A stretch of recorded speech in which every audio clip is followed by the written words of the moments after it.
It's a great question. I stopping and realizing that everything is a journey. What you may find or you may perceive to be obstacles, challenges, or even just rejection over time actually all leads to where you are. No one's lost their job using our AI. What we have done, though, is make our agents or the people that use our technology just replicate it at scale so they can grow very, very quickly. They can grow their business a lot faster using our tech. So when you have to overcome those tough challenges, it gives you that strength, it gives you that patience, the knowledge to know that everything will be okay. And it will be okay. It's just you have to have the grit, the tenacity to want to continue moving forward, making yourself better, and keep trying new things. Welcome to another episode of the Quiet Work Podcast. Today's topic is somewhat controversial. It is related to artificial intelligence, AI. However, it's something that gets a lot of conversation across social media, big corporations, smaller businesses. We're going to talk about the AI voice experience. I'm bringing in an expert when it comes to that.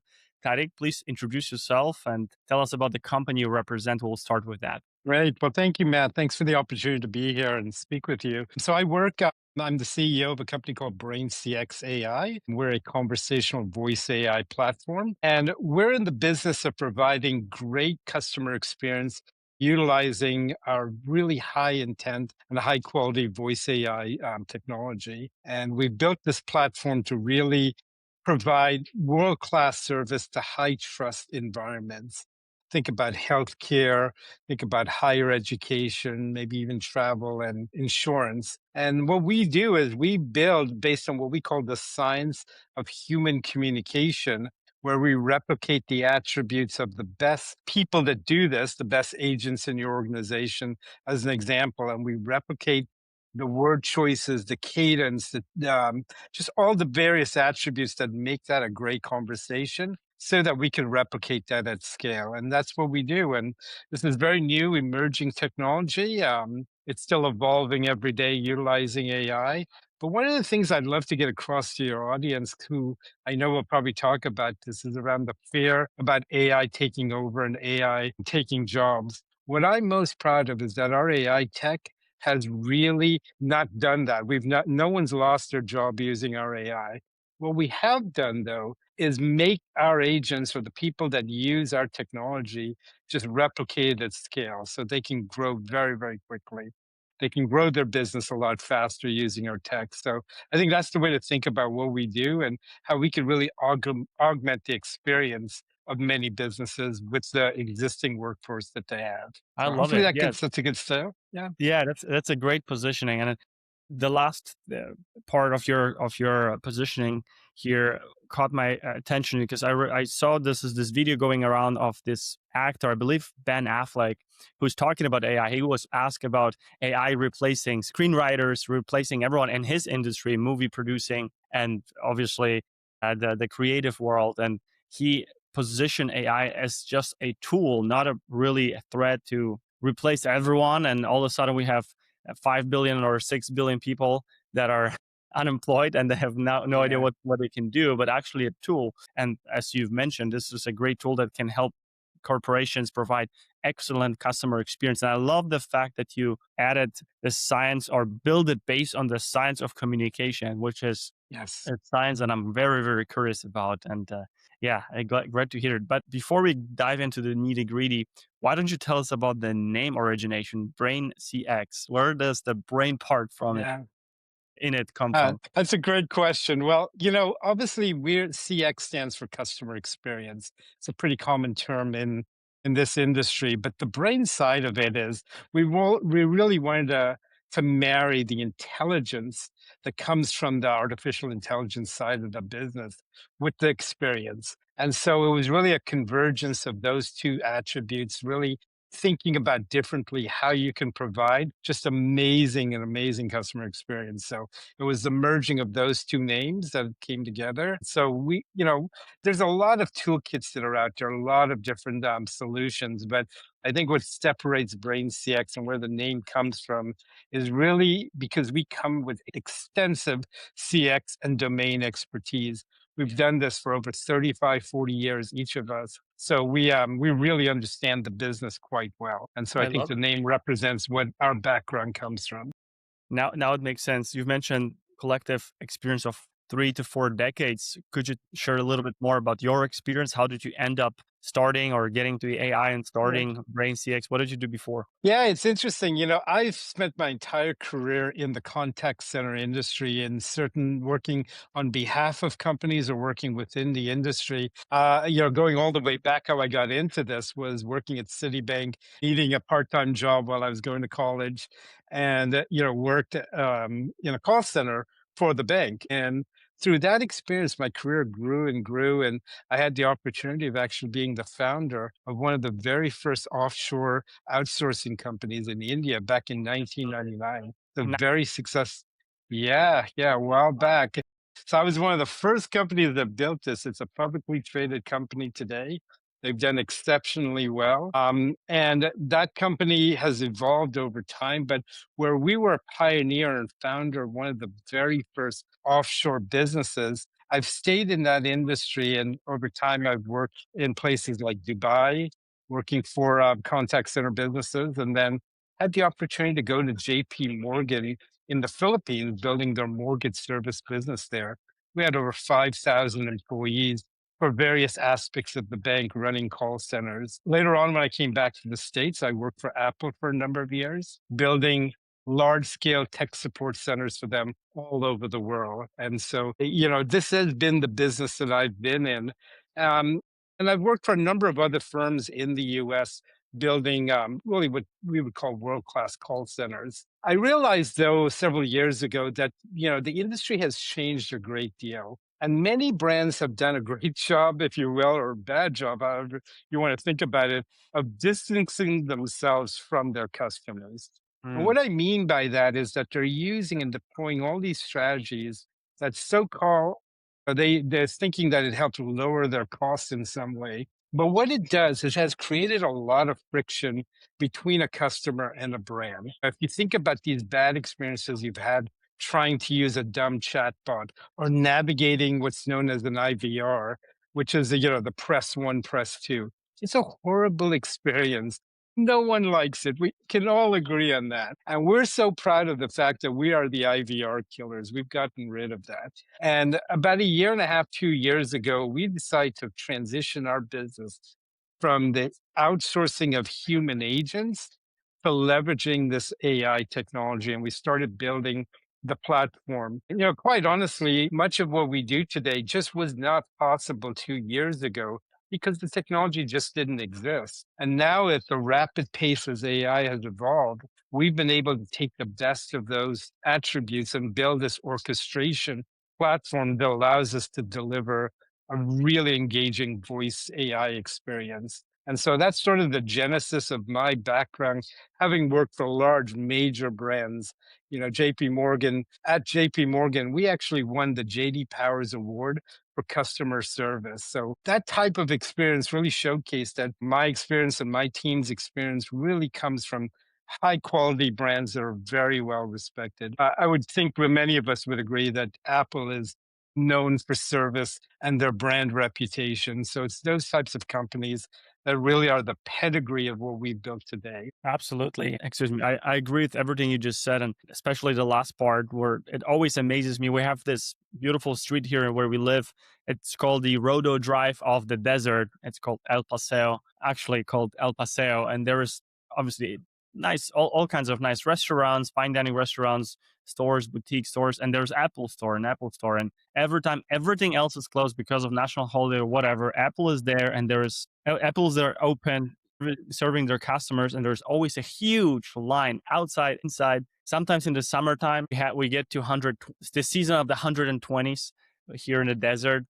Always in August for 3 to 4 weeks, it gets really hot between 150 and 120. There's still people outside sometimes staying in line. So that shows that they became a paragon of reputation when it comes to customer experience. So I agree with you there. And I did an internship back in Germany at JP Morgan. So Did you? Good. we Yeah, have it's a something in common fantastic there. company. Yes, Yeah. it's an amazing company.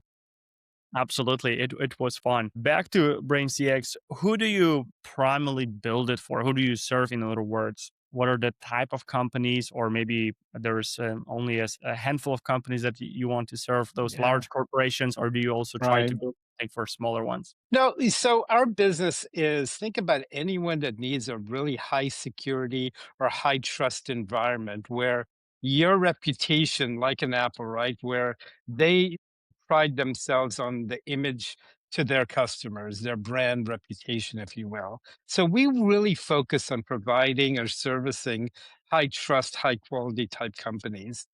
And we work not just for enterprises, but small to medium enterprises. We've started very strategically with two very specific verticals.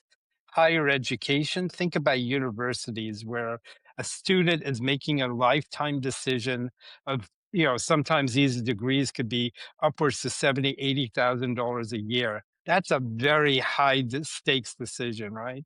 And we're helping facilitate that decision, and providing information to those students, connecting them with the various universities that they're inquiring about, and really reducing the friction of the academic advisors where they're playing constant back and forth tag of trying to reach an interested party or an interested student. And so we started there because we know how much that type of environment really could change the dynamics if you can use AI correctly. Very similarly in behavioral health and in healthcare, we found that those environments where privacy is so important, these sometimes are very difficult conversations. We're not replacing doctors and nurses, but what we are doing is increasing the speed to engage with your provider. I personally went through this over the last several months trying to book appointments with a couple major doctors. It was just an insane situation where I would call, leave messages, no one would follow up when I'm trying to book an appointment. We think we could do that a lot more effectively. We can help you get your insurance processed much more effectively using this technology. And so we felt like if we can do this for these really high stakes environments, then everything else becomes a lot easier for us. So what we've built is small language models that replicate the attributes of the best agents that do these roles and build small language models specific to these verticals. And so, whereas again, you can go out and buy other technology where you'd have to sit there and try to figure out how to do this, our technology is custom built and highly optimized for these verticals. And we think that's been the springboard now for us to expand into other newer verticals that really need this technology that's consistent and providing a high quality service. Tariq, could you share a little bit more about the customer experience for you, client experience from your perspective, or maybe from their perspective, actually from a potential clients when they come on board? How long is the process? If you can share a little bit here of essentially teaching the small language model about all the specifics, all the intelligence behind each Yeah. company or provider, and then obviously what can you do or what are you doing and your team to maintain that quality, so everyone obviously is not surprised when their customers calling and leaving a message like, hey, this was a horrible experience. How can you prevent that from happening? How can you Yeah. maintain a good quality here? It's a great question. And so, what we found, right, there's a lot of great companies out there that are very well respected. Think Salesforce, HubSpot as an example. And typically, when you're buying similar technology like this, mind you, they do not have the level of quality that we've built into this tech, but you're typically paying quite a bit of money for professional services for these organizations to come in and learn your business. That can take months, sometimes 6 months in order for them to really understand your business and then build these types of tools around that. Because we have this domain expertise and we come from a CX background, we many times provide that service as part of our solution without charging, these high cost, consultation fees. Where we can, where many of these toolkits could take many months to implement, we're doing this in under 30 days in many examples. Our higher education clients, we've launched a client during the holiday season in under 2 weeks, Wow. which is insane when you think about it, because the way we do this is we would have to take phone calls from your best agent, ingest that, learn what makes a great phone call.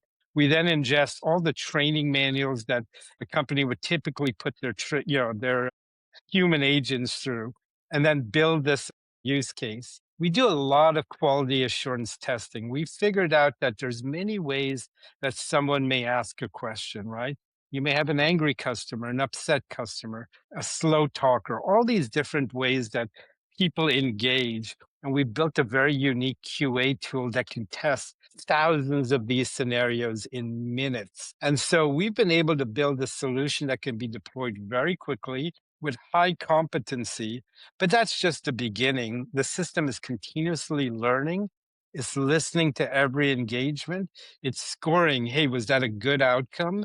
Was the customer happy? We listen to also the sentiment. Is the customer happy in the solution? And then it's constantly refining and becoming better. So that's the typical journey. I think we've done it under 30 days. Usually 30 to 60 days is a reasonable time frame.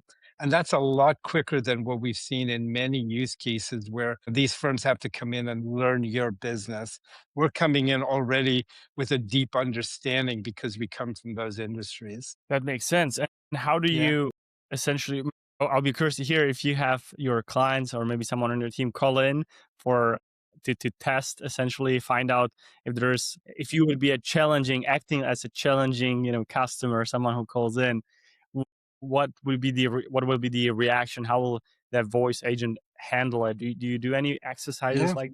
We do. So we actually will test it initially with human agents, but we've also built AI quality agents. So they act just as an angry customer would No. or a happy customer. So we're actually using voice AI agents to do the QA testing of the toolkit, and then we're able to score it. So it's fascinating because that's something we could do at scale. That's the only way we can make thousands of phone calls in a very short period of time with different personas, a male, female voice, different accents, Hispanic accents, or what have you. So that has been a game changer for us to be able to do that. Yes, that's incredible. I can imagine. It obviously, I'm assuming it does, but it's not obvious, but I'm assuming it does integrates with all of the backend systems that a company would have. For example, their customer relationship management. So if an Yeah. agent is getting relevant information for each customers, that data is stored somewhere where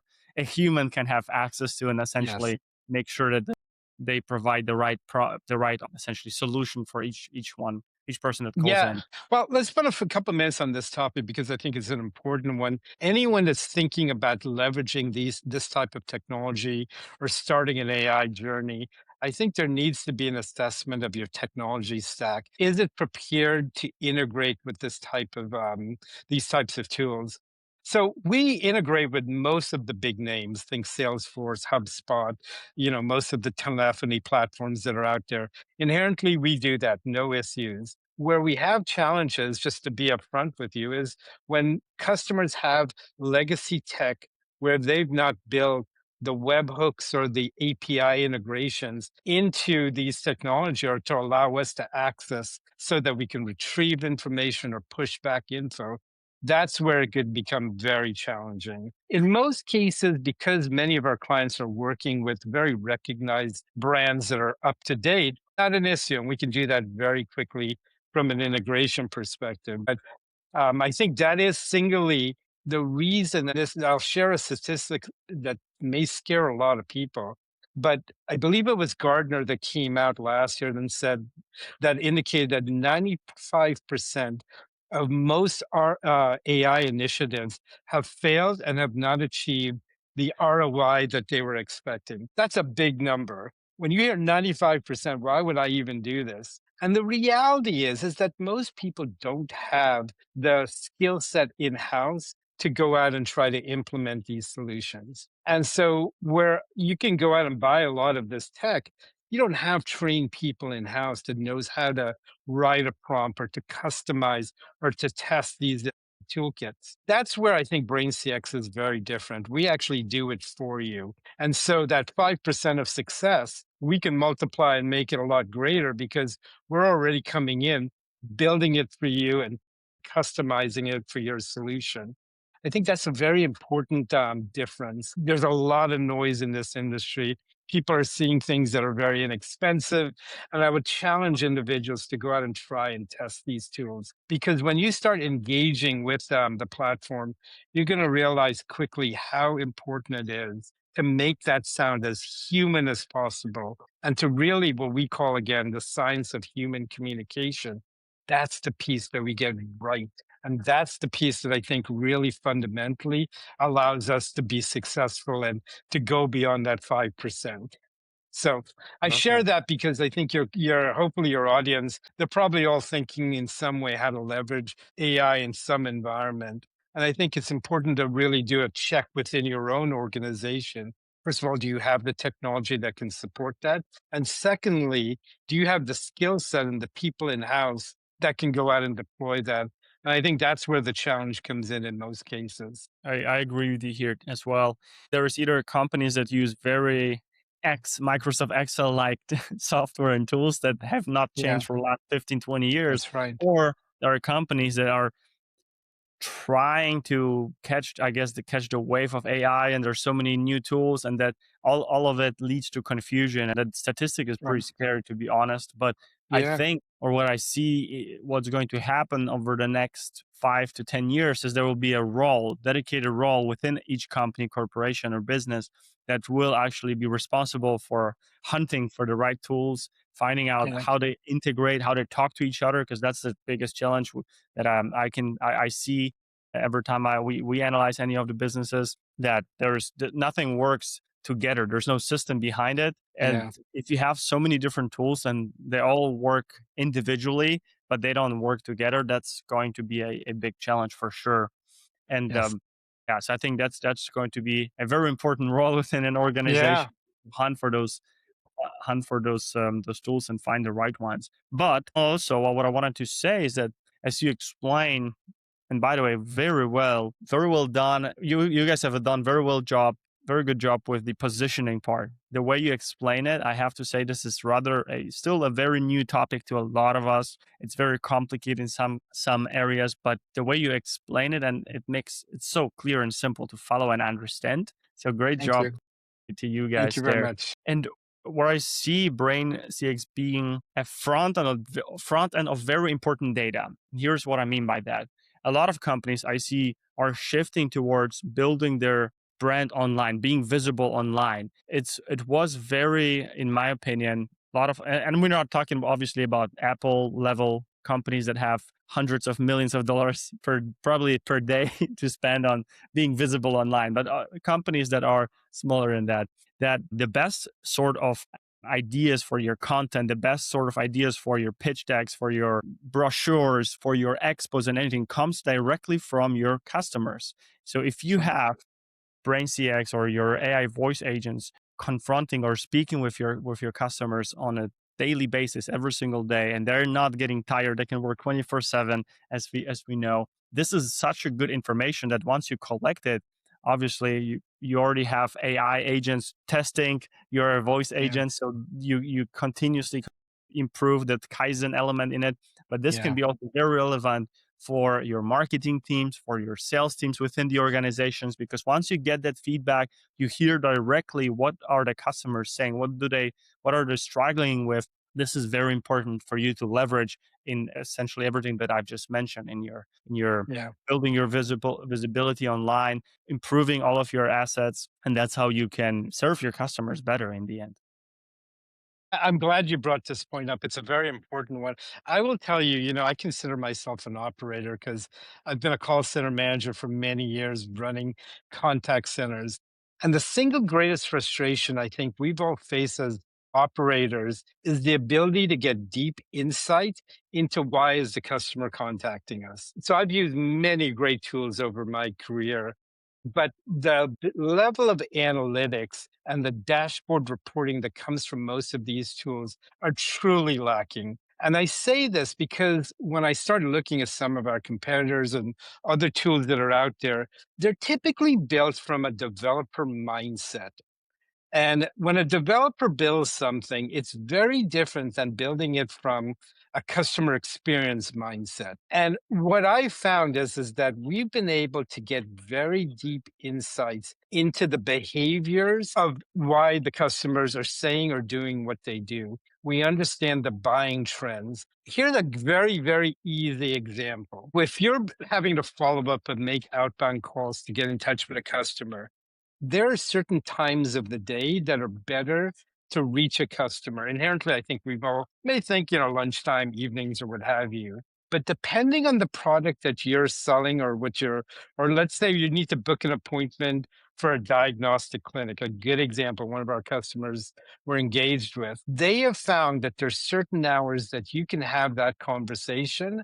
So your tendency to actually reach someone and to be able to successfully book that appointment is much higher at certain intervals. It would be impossible in a human led contact center to make thousands of phone calls all at once because you just couldn't have that many people sitting there and then having them go away and come back. We can do that with AI. And we're able to do that because we now understand what those buying trends are and how best to deploy the AI. But that level of insight is so fundamentally important for the marketing teams and for businesses to grow customer lifetime value. And so that's something I think we do very well. I think it's part of this business that will grow for our business and others is really around the insights that AI allows you to look at. I love it. Yes. And there's obviously lower probability that a very important insight will be missed because of Yes. everything you just mentioned. Very, very interesting here. From a business perspective of growing a business like you're like BrainCX, what are some of the challenges that you've had to overcome over the last since the inception of it until now? I believe it's around 5 years, or is it Yeah. a little bit longer? It's been about 5 years, but our business has changed dramatically.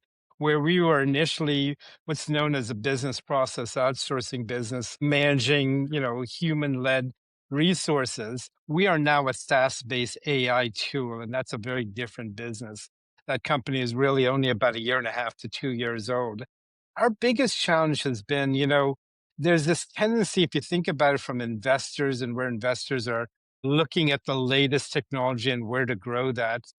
We know where we play. We play in high trust environments where this experience that we have is so vitally important. And, I think what's happened is, again, there's so much noise in the industry. There's a new startup every day and many that are failing every day as well. But a lot of where I think investment money has gone into is this dream of finding the next Mark Zuckerberg or Elon Musk. And so companies are investing in all these college kids that are just dropped out of Princeton or what have you to start an AI business. It's interesting because we've seen this trend in Silicon Valley where there are all these startups that are getting funded, whereas we think we're positioned much more attractive to an investor because we actually come with domain experience. We have proven use cases. We've been able to drive revenue and we've grown.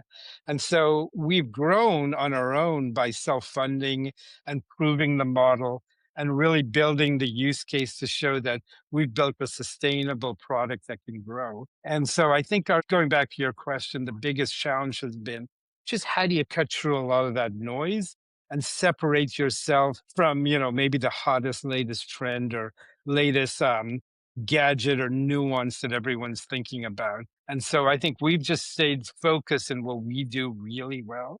And we believe that people will find value in that and choose BrainCX because they know that they're going to get the highest ROI by going with a company like ours. Do well and grow well. I like that. That's right.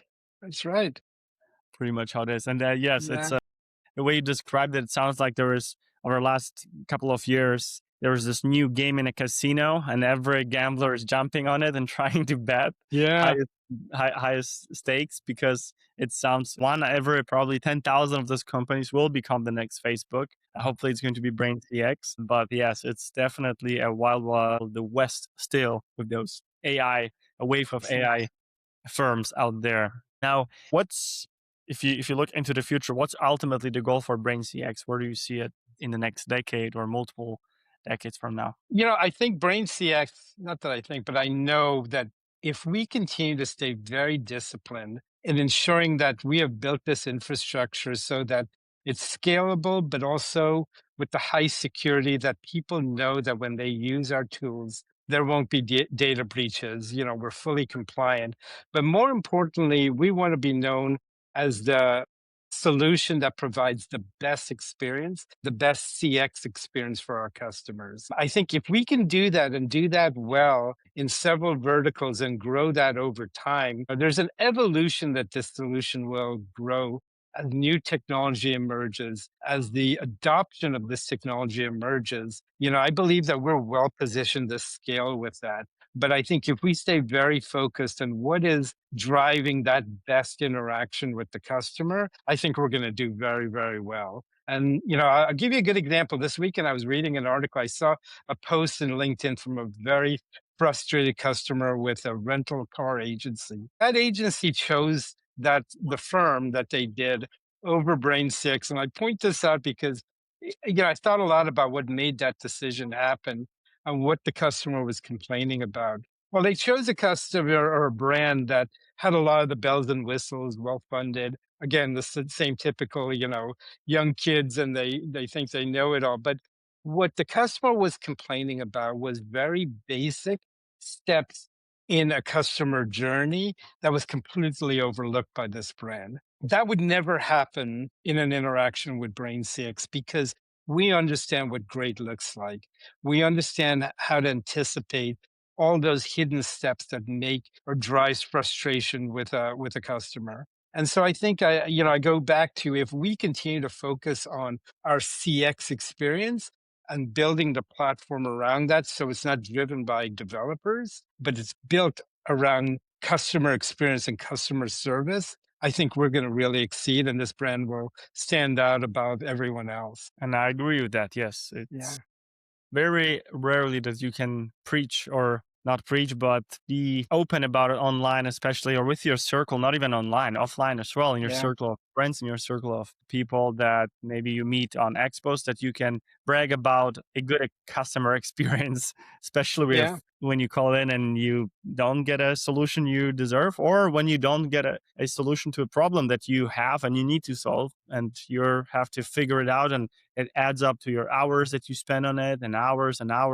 and you get more and more frustrated and just grows and grows, Yeah. and then nothing gets done. So I appreciate companies like yours to step in and actually take customer experience seriously and leverage what's been working and and avoid what's not been working. In the last part of the conversation, we get a little bit philosophical, I like to say. So if you look at your journey so far, what gives you the most fulfillment? What gives you the most fulfillment in your journey? It's a great question.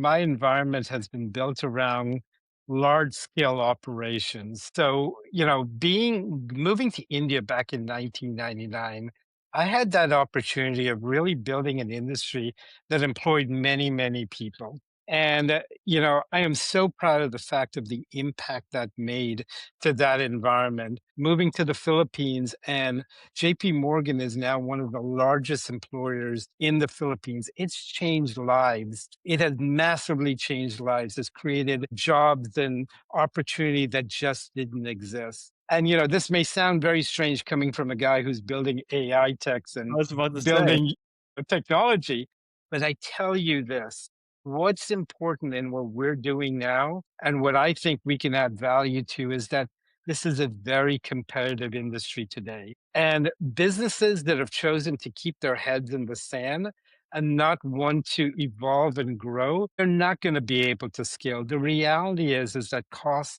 continue to go up. The cost of human capital goes up. The cost of servicing a customer goes up. There's also a higher level of expectation today that I think customers will skip and go to another brand. And so being able to keep a customer loyal to you is even more important today. And I think that the AI that we build will allow companies to stay in business, but more importantly, to grow. One very important example, we had a client last year that said to us, hey, listen, what you've done for us is not only allowed us to double our business, add millions of dollars in revenue, but we didn't have to, add additional headcount. But what was more importantly is when they did an employee satisfaction survey within the organization, they found that the employees were so happy with the technology because it allowed them to be much more productive. It allowed them to have even greater success in their day to day job. And so, from a philosophical perspective, I think being able to grow and and provide value to businesses as well as to the human impact of that, I think that's where BrainCX fits well in, and it culturally and just philosophically aligns with our value system in how do we make people even better than they are today. And I think that's probably the underlying thread across my career is that we've allowed people to just be better than where they are today by leveraging technology and by creating more opportunity. Two things, two comments, if you allow me Yeah. to. First comment is that I believe you're actually the best person to build a company like you're building because of the fact that you had built companies in the past or been part of companies that have obviously created so many opportunities for employment for people around the world. So that's absolutely a great person to do it rather than someone who has no experience with it at all, no experience with the customer experience as well. And we Yeah. use the word experience here probably 100 times already, but Yeah. it's all about customer experience episode. Second thing is that I had a person that is head of HR at a company with, I believe, 50 to 70 employees here in the United States. And one thing that stood out for me, and the reason why I really wanted to have her on the podcast, is that they are giving back their employees so much. They create so many fun trips, journeys where the whole team gets together, the whole team goes to concerts, they travel together, everything's covered by the company. They do luncheons, dinners, and what have you. Essentially, what I'm trying to say is that if you are able to outsource and continuously grow because of that, outsource tasks like voice calling and responding to calls and providing good customer experience and finding those solutions at scale, you are building essentially a profitable business, profitable enterprise, and you're able to give back, assuming you're a good person. That's right. You're giving That's right. back to your team, to your team members. Some people call them family members, even Yeah. from the guests that I had on a podcast. So that's something that definitely I see could be another good use of essentially what you help those companies create. Yeah, I agree. I'll give you one example. One of the, we have some amazing employees that have been with us from the beginning of the journey that have moved from beyond the contact center space into actually building these voice AI experiences. And John Kay, who we call him John Kay, but his name's Johan. Johan's a great example of this. Okay. He started off as an agent taking phone calls, moved into quality, moved into managing a team of people. Today, he's building voice AI experiences. He says to me that his satisfaction in what he does today has just increased substantially because number one, he's grown in his career. But number two, he's doing things that are fun, they're exciting, they're engaging. He's working with the latest technology. And I think that type of thing, or working with individuals that are, really appreciate those opportunities, that's what gives me a lot of joy. It gives me a lot more fulfillment. I love it. Absolutely love it. Great example as well. Kudos to Johan.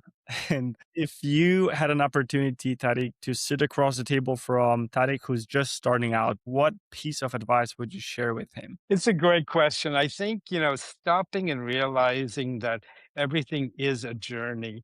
And what you may find or you may perceive to be obstacles, challenges, or even just rejection over time actually all leads to where you are today.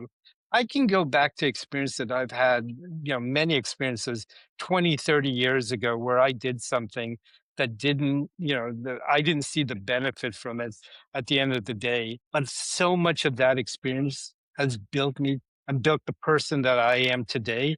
And I've been able to leverage those skills that I learned along the way in my current capacity. And I find this so often that it's when you have to overcome those tough challenges, it gives you that strength, it gives you that patience, the knowledge to know that everything will be okay. And it will be okay. It's just you have to have the grit, the tenacity to want to continue moving forward, making yourself better, and keep trying new things. I think, if I had to go back and ask myself, or give myself advice, is just be patient. Know that every challenge, every obstacle pays off in the end because it all sort of ties together to where you are, later in life. And I've seen that time and time again in my own career and my own personal life as well. Life is a journey, and I hope It Tariq is. Alinur is an author already. If not, you should be consider becoming an author very soon. So well said. I Mm, feel yeah. inspired just by listening to that part alone. Thank you. So I'm looking forward to your book whenever it comes out, like biography or Yeah. autobiography, for sure. And my last question to finish on a positive note, even though this was a very positive experience, what are you looking forward to the most, or what are you excited about the most in the near future? Can be business related, doesn't have to be. Yeah. This is going to be strange, but my greatest satisfaction right now, where I am in my journey, I have 5 kids all together, and I am a recent grandfather. I've looked at my grandson, who is about 20 months old now, and I'm seeing him develop, and I'm seeing the brilliance that he has brought, and not just from how he is learning and how he's using technology or interacting with others. I think what's been fascinating is looking at my own journey, my parents, my grandparents, and all those that came before me, and finding those threads of consistency. And what gives me so much joy, what I'm really excited about, is seeing how Noah will evolve over time, grow as a human being, and really taking that DNA, if you will, of all of his ancestors and being able to just live a very much more fulfilled life. And so it may not be the typical answer, but for me, seeing Noah and seeing my grandkids evolve and grow, I think is probably the thing that's going to give me the most joy. Congratulations on leveling up to being the granddad. Yeah, That's thank you. always a great feeling. I can imagine. Just became a dad 13 months ago, so Yeah, that's a new journey for us. Very fulfilling for sure. And now we touched on legacy as well. So remember where you come from. That's a that's right. great advice. I have two wishes for you, Tariq, for you and the team. First, it was personal wish. I hope that University of Miami will win today. Yes, please. That's right. Thank you.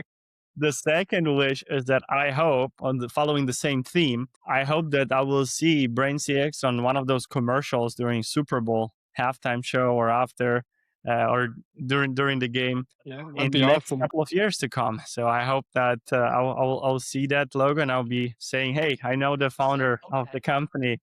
He did made it to the Super Bowl." So that's my second wish for you and the team. Thank you, Matt. Thank you. And thank you for being so generous about that. And yeah, go Canes. I'll tune in to it as well. Hey, thank you so much for this conversation. It was inspiring and fascinating to hear from you directly how you're disrupting the very huge big industry that all of the companies out there are should benefit from. So we'll make sure to leave your contact information around the video if someone would like to reach out, get familiar with it, learn more, or speak with you and ask questions. We'll leave your LinkedIn as well so they can reach out. And yeah, thank you so much for being on the podcast.